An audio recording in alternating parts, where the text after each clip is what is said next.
Hey guys, and welcome to another one of my videos. Today I'll be drawing a few wolves. It's actually a draw this in your own style contest, and I wanted to give a little bit of reference to this artist. So the artist that I'm speaking of, I've been following her for probably a few years now, and honestly I love the art style. It's very unique, and every time I see a picture I'm just amazed at how much detail this artist has. And I don't know, she does an amazing job, and I just love the uniqueness of it. I love everything about it. She always has a story to tell about it, and so I highly recommend it. Go follow her on Instagram. This is the initial piece by Celestial Empire 555. I fell in love with it when I saw it, so I knew I just had to draw it. The first character that I draw was the red wolf. I wanted to get the expression really well done. I also really wanted to focus on the wolf's hair, and I don't know, I spent probably a lot more time on this wolf than I honestly did on the other wolf, but I am super happy with how he turned out.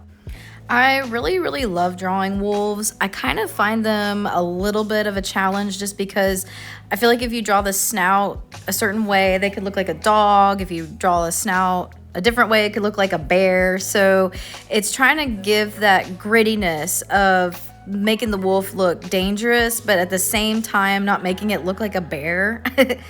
I really liked that the initial character Asgrim looked. I just really loved how he looked in the piece. He just is kind of grimacing, looking over his shoulder, saying, I have this curse, but, I don't have to be afraid of death. I can, escape being afraid of it. So I really loved it. I loved this piece so much.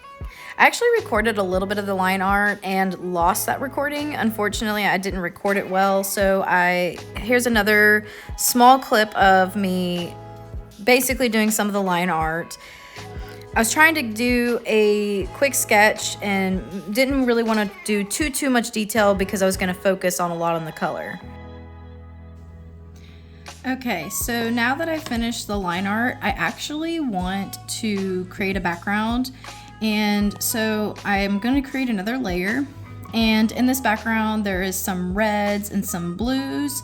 So I want to give an impression of trees, and so this is kind of how I'm gonna do it.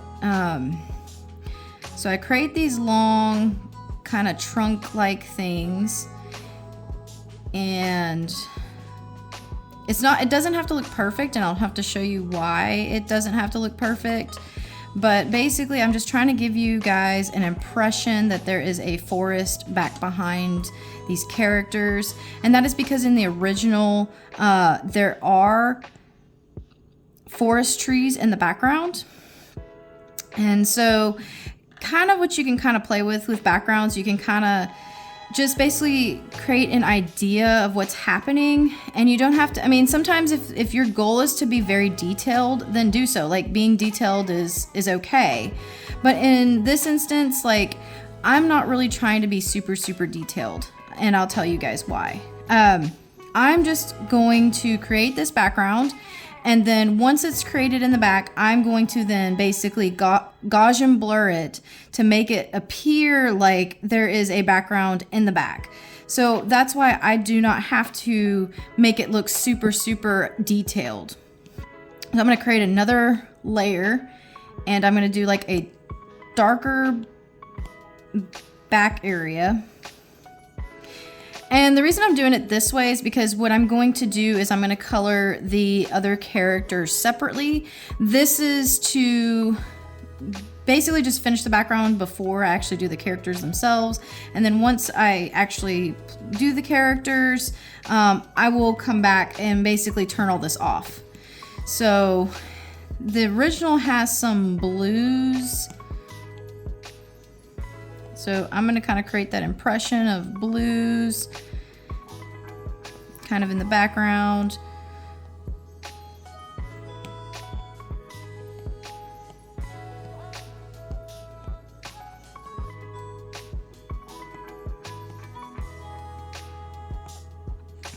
And then I'm going to come back to this initial layer and I'm going to alpha lock it.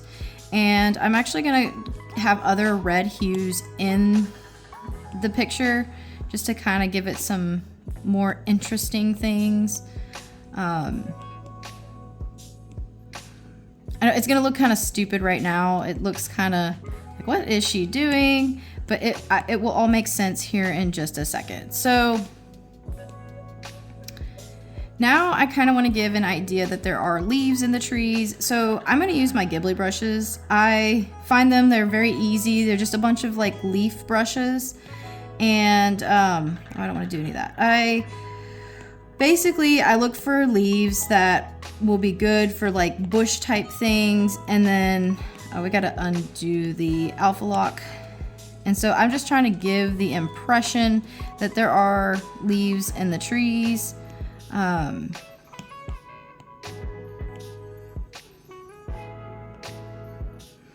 don't know if I want just like that, but see, maybe some lighter colors. And I actually think I want to make some of these trunks skinnier because I know since I'm going to Gaussian blur it, I want to make sure that they look like trunks and they don't just look like random sticks.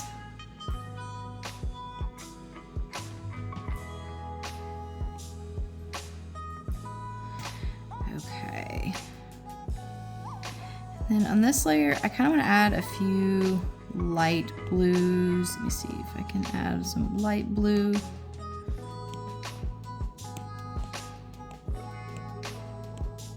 Just kind of give more of an impression in the back. So then I want to combine these layers.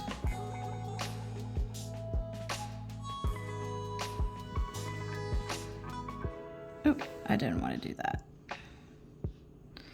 Okay, and then I'm going to use the Gaussian blur.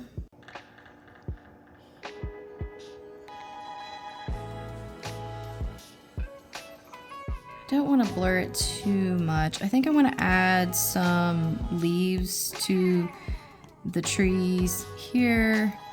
That way to give it kind of still an impression that there's trees back there and maybe some bushes down here.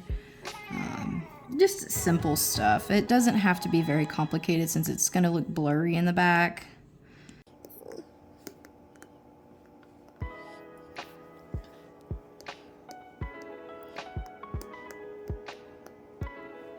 So I'm just trying to, like I said, I'm trying to give an impression that there's like a forest in the background, but it doesn't need to be super detailed. And it will all make sense later once I actually color in the characters and then the grass is also done. So at this point, I added a little bit of a motion blur to the background and then I made it lighter so that I could see the actual characters in the background so I could draw and color basically the stuff around them. I also noticed in the original painting that the blue one seemed to have a little bit of a glow around. I'm not sure if that was intentional or not, but I'm gonna assume it was. So I ended up adding a little bit of a glow. When I was painting the colors on this picture, I wanted to stay true to the colors that the artist used, including the markings and everything that she used in the initial picture. So as you can see, as I'm coloring I add more markings. I also wanted to stay true to where the blues were. And I mean, some of the markings are not true to the initial picture, but I wanted to stay true to like the hair looked like it had a little bit of blue in it. And then also the way that the reds were, I wanted to be close to how the picture initially was. Something that I notice with this piece, and I think in general, when I zoom out on pieces, I want to get better at doing a little bit more detailed work. I feel like this one was a very simplified drawing. The other drawings I've done in the past have been a lot more detailed, but they're up close. These seem to be more simplified lines. And I don't know if that's a good thing or bad thing. Maybe y'all can tell me in the comments what y'all think. I am debating whether or not to stay simple or to be more complicated. I've been watching a lot of Sam Does Art and he loves simplicity. Simplicity is something that I think is can be awesome because sometimes we get too complex and it just takes too much time. And my goal is to do more art and not spend too much time on one piece and just grueling over one piece. But some of the pieces that are very detailed are absolutely gorgeous and just as beautiful, if not even more beautiful than some others that are more simplistic. So I don't know, maybe you guys can tell me in the comments what you guys think. This is the end result of the painting. I added the little saying that he says. And thank you guys for watching. I really, really love drawing this. If you guys like my art, like and subscribe, especially if you want to see more content like this. And to artists out there, don't quit creating.